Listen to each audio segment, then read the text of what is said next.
I'm watching the overlap. In comes Big Ange, mate, and he goes, Tottenham's not a big club, mate. To dare is to do, they do the antithesis. I tried to buy Pedro Neto, tried to buy Semenyo Gahey. I ended up getting Dom Solanke, good player.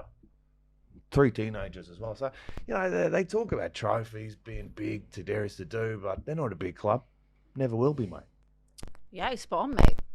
Spot on. It's nothing that I haven't said. Fancy round 2?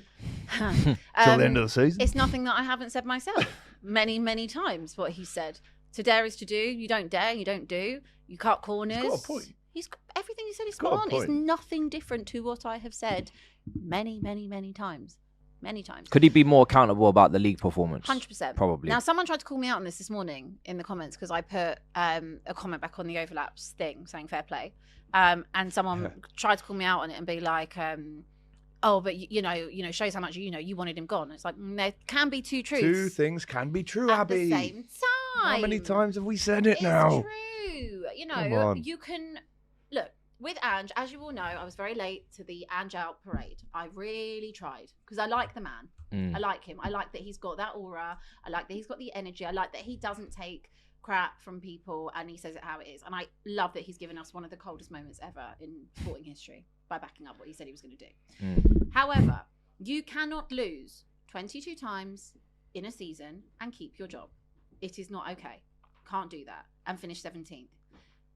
Also, he showed he could be adaptable in the Europa League run. He was not adaptable in the Premier League. We didn't need to lose 22 times. He could have adapted. So that was why, in my opinion, the Ange train had to stop. We couldn't do that anymore.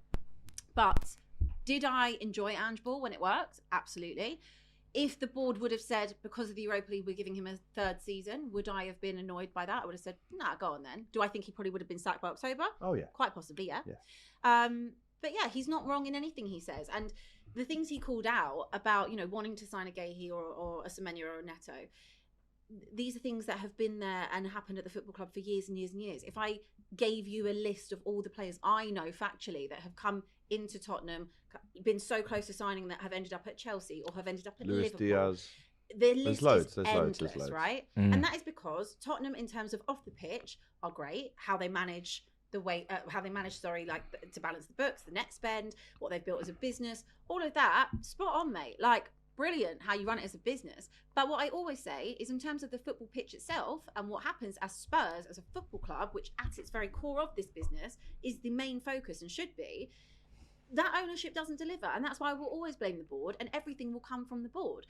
And I listened to a little bit of the overlap on my way in, and pretty much what they were saying is that, when you've had so many managers, it's not the managers, it's not the players. Yes, you can have better people in place, you can have better talent scouts, you can have better player ID, etc., but it's what you're setting the standard as from the top.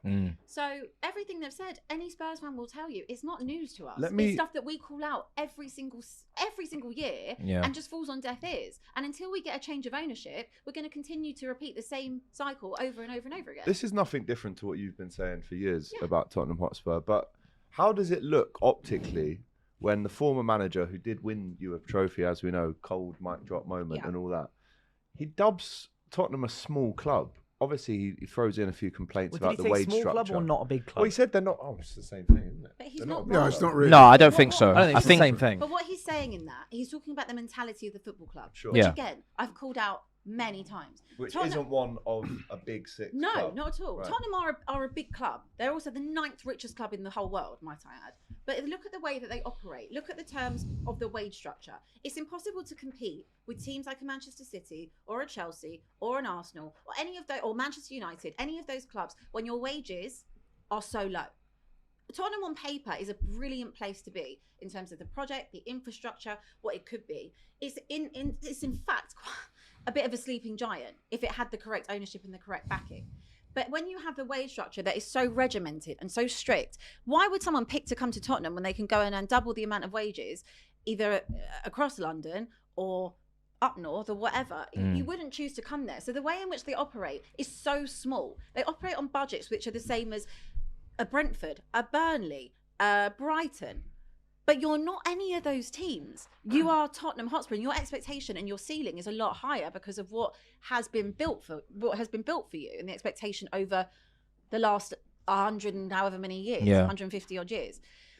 until this club start to match what other teams do that are in the same vicinity. I appreciate we're nowhere near the same vicinity. We're 16th in the table. But in terms of stature and size of the club, this team will never move forward. No. Ever, ever, ever. So he's spot on with what he said. I know I'm spot on with what I've said, because one thing, I might be wrong on some things, but when it comes to Tottenham, I'm very, very rarely wrong. I know this club inside out. I know how predictable they are in what they do. And I know how many mistakes they've made over the years, and they continue to make the same mistakes.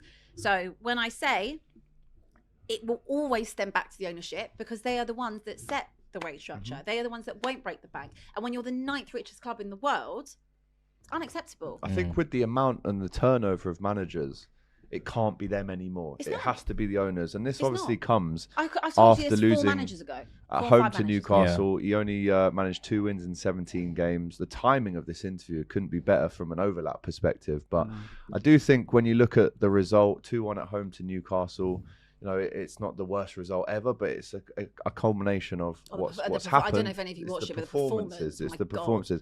I mean, yet to appoint an interim manager. Where do we go from here with Spurs? I mean, you're Poch's biggest fan. He's obviously got a big job to do in America for the World Cup. He might not be free until after that. I've seen you back Harry Redknapp to come into the end of the season. Tim Sherwood has thrown his hat into the ring. Where do we go from here with Spurs from February the 12th until May the 25th? My opinion is it has to be someone that loves and knows this club. You have to start putting Tottenham people back into Tottenham rather than, I'm sorry to say it, but we've got a lot of Arsenal people at the club. We do. No, you're not going to blame us for and that. No, I'm not, but I do think it's an inside job. Oh, we've asked the chat who should be the Spurs interim manager.